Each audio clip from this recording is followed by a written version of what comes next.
Welcome to Basically a Therapist, but without the degree. I am your host, Lauren Larson, and today we're talking about something massively important to every relationship you will ever have, and that is repair. Repairing is all over the Bible. God's entire story with humanity is one giant restoration project. From the time Adam and Eve sinned and then hid in the garden, God went searching for them. Repairing and restoring has always been God's thing, which means it should be our goal too. So get your little tool belts out, ladies and gentlemen, because we are learning how to repair today. So I'm going to be honest with you. I'm someone who has hated conflict in the past. Like I would say nothing about anything. Nothing. And obviously, I still don't love it to this day. Who does? However, I am not nearly as afraid of it anymore. It may take me a minute to come around and share that I'm actually upset, but I usually do. And I recently realized in therapy, shocker, that I have spent a big chunk of my life trying to be that chill, no conflict, easygoing girl.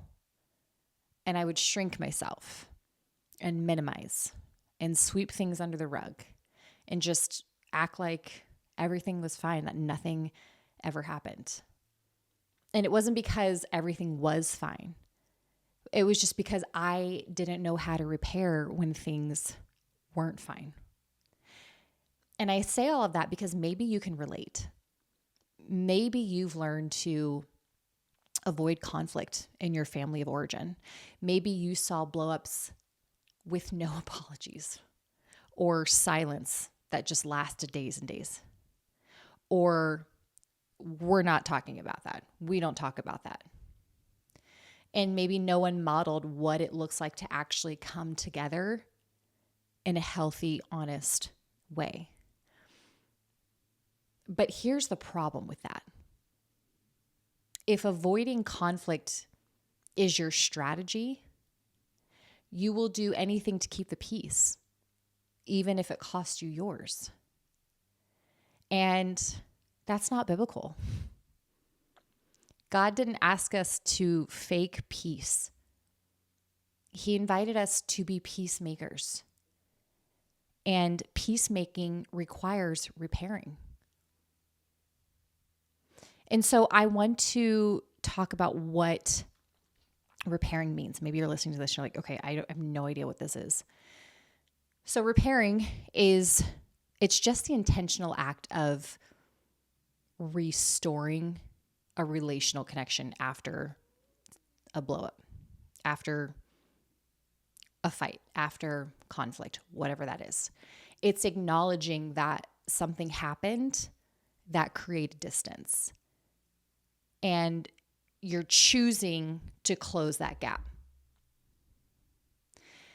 And you're choosing to close that gap not by pretending it didn't happen, not by minimizing, not trying to bring in this spiritual bypass where you're saying, oh, we're all good. Jesus forgives. Yeah, Jesus forgives. We forgive. Got it. We know this. But repairing says you matter. This relationship matters. So let's fix what got broken between us. That is repairing. Repairing is not perfect conflict.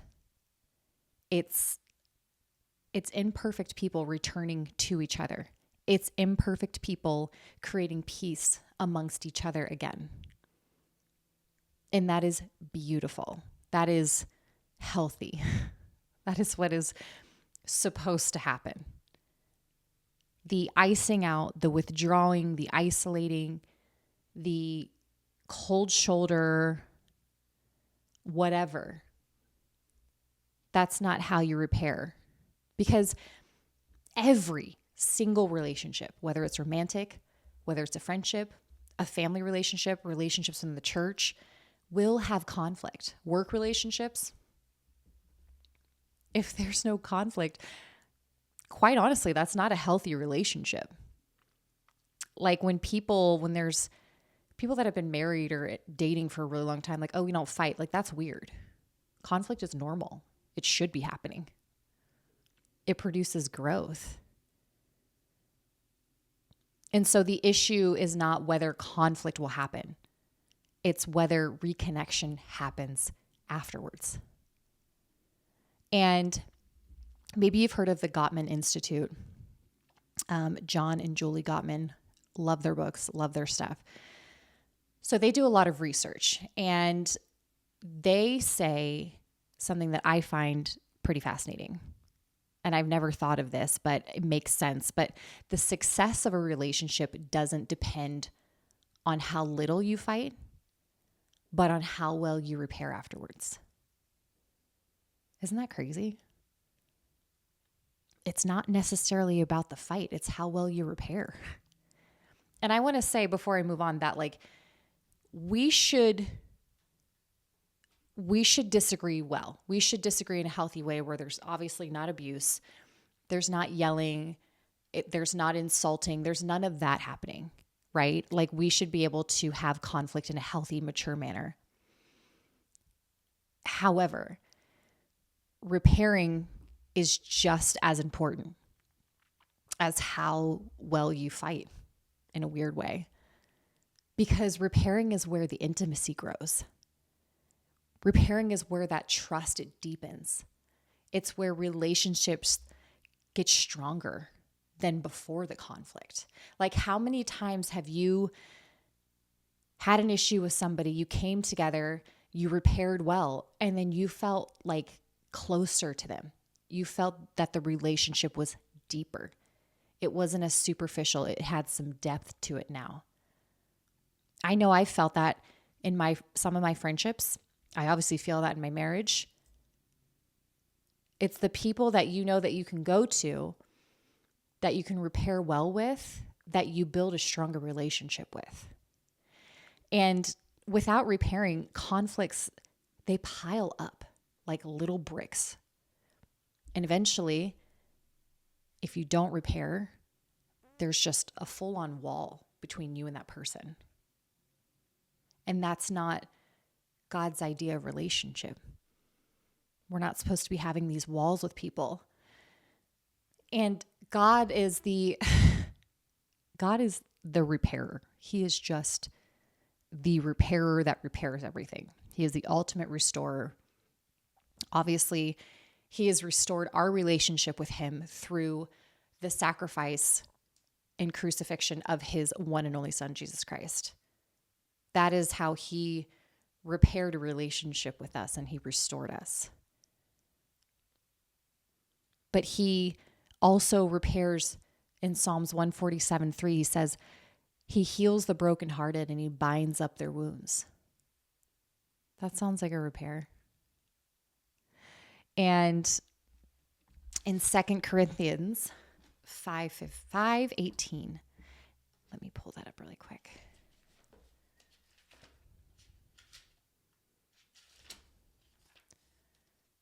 2 Corinthians 5:18. It says, if I can turn my page, everything is from God, who has reconciled us to Himself through Christ and has given us the ministry of reconciliation. We're given the ministry of reconciliation. That means restoring what's broken. How beautiful is that? How heavy is that? The whole gospel is just one big repair. We sin, He pursues. We break, we rupture, He restores. We run, He welcomes us home. And when we repair in our relationships, we model Jesus. We look like Jesus. Repairing is not a sign of failure at all. Just because there's conflict, just because something went wrong doesn't mean that there's failure. Repairing is the evidence of love. It's the evidence of commitment, that you're in it, that this relationship, that you are worth it. Like if somebody comes to you after conflict and says, "Hey, I want to fix this between us because I'd rather fix this with you than not have anything at all." Like that's powerful. That is so beautiful, more than somebody just going silent on you and completely icing you out and just no longer talking to you. I would much rather have somebody come to me and tell me that there is an issue and they want to work on it and they want to better it than just leave, whether they leave emotionally, physically.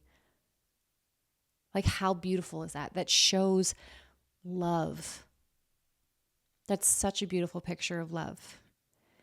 And so I want us to get a little tool belts on and get a little tactical and give you some steps on how to repair, what it looks like. So step number 1 is acknowledging the hurt. It's not, "I'm sorry that you feel that way." That's not an apology. "I'm sorry you're sensitive." It's saying, "I see that I hurt you." Just acknowledging. Number 2, oh man, I love this one, is owning your part. Not shifting the blame. "Well, you did this, so I felt I needed to do that." No. That's not what we do. We own our part.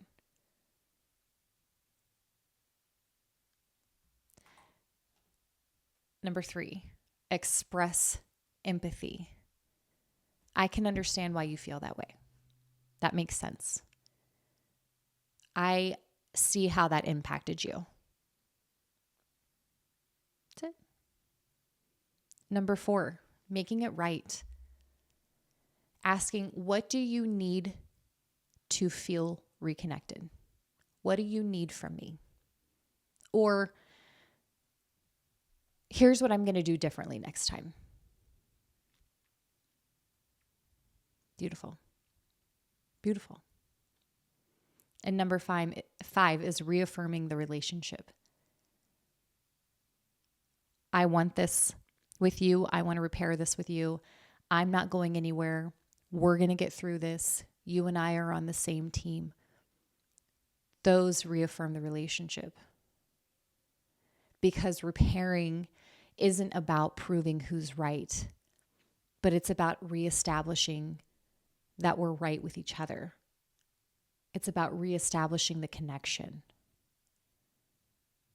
I hope this makes sense. I find this topic so powerful. I think it's so beautiful. And I'll talk about that in a little bit, but here are some common blocks to why we don't repair. Number 1 is pride. Jesus, our pride. Our pride gets in the way, man. Not thinking you did anything wrong, thinking they owe you an apology first. Pride is so ugly.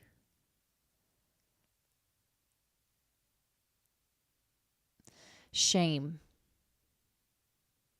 Sometimes you feel so badly about the hurt or the conflict that you just disappear. Like you don't even want to show your face. And then fear, right? Fear of, what if this doesn't get better? What if we can't work through this? What if I lose the relationship? Or what I really see a lot of is avoidance. Just not even acknowledging it. Maybe if I don't mention it, it'll just go away. Maybe they'll forget. Or maybe it wasn't that big of a deal. No, those are all big blocks to it, and they're immature. It's just immaturity. Because here's the truth: avoiding repair guarantees disconnection. And attempting to repair has the potential for reconnection and healing. But avoiding it will always guarantee disconnection. I promise you. And so I want to give some encouragement here. If repair feels hard for you, welcome, welcome, welcome, welcome. None of us step into adulthood as experts. Repairing is a skill. It's a learned skill. And God, He is so patient as we grow in this area. And He loves it every time that we choose humility, vulnerability, reconciliation. He loves that. And I want to sit in this for a moment and say very loudly and very boldly, restoration, repairing with others should always be the goal. Can we restore relationships with everyone? No, absolutely not. There are situations where it's just not wise. It's not safe, or it's just impossible. But we should always absolutely try. Our first response should not be to cut off. Our first step should never be, you're done, you're out. I see that way too much, especially in the comments on TikTok on some of my videos. It's just like, boom, they're done. I cut them off, whatever. And again, I don't know the whole story, obviously, but I want to make sure that it is understood that cutting off is not the first step. That should be the very last step. Restoration, repair should always be your first step. We should always be moving towards restoration. Yes, people will hurt us, sometimes intentionally and sometimes unintentionally. But that doesn't automatically mean that we shut them out of our lives forever. And I think people think there's this strength in cutting people off, and then they brag about it. But let me be very, very clear about this. That is nothing to brag about. That is not anything to brag about. You don't look strong. It's sad. And having to cut somebody off, it's heartbreaking. And here's the humbling truth is that we will also hurt people too, intentionally and unintentionally. So we want that same grace extended right back to us that we are called to extend to others. Like, yes, there is a time to set boundaries. There is a time to just release somebody. But before we get there, God asks us to make every effort toward repair. Because reconciling, restoring, repairing, that makes us look like Him. Because that's what He's done for us over and over and over again. And maybe there's someone that you need to repair with today. Maybe it's a spouse, maybe it's a friend, a sibling, a family member, a coworker, a whoever. And maybe the Holy Spirit is already bringing that person to mind for you. I want to encourage you that when you're repairing, you don't have to get it perfect. You just need to go do it. Because relationships don't fall apart from conflict. They fall apart from disconnection. And repair builds bridges back to each other. I hope that this was helpful. This is something that has been on my heart for quite a while now. And it's something I wanted to talk about because I don't know if you're anything like me, you weren't taught repairing as a child. You saw something very differently.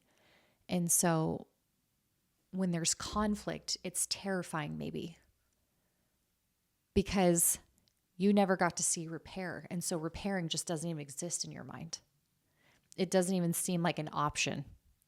But I'm here to tell you that it absolutely is an option, and you can learn this skill. But repairing is healthy. Conflict is normal. Repairing is healthy. And I hope that this helps you. I really do.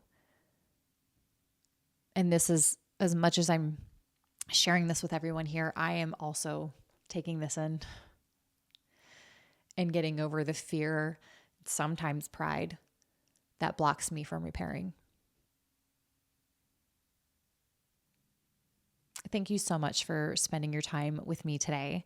If this episode encouraged you, if it spoke to you, share it. Share it with friends, share it with family. It would mean so much. And like this episode, subscribe to the channel. Make sure you're following so you don't miss new episodes every Thursday. And I will see you next time. Bye. Yeah.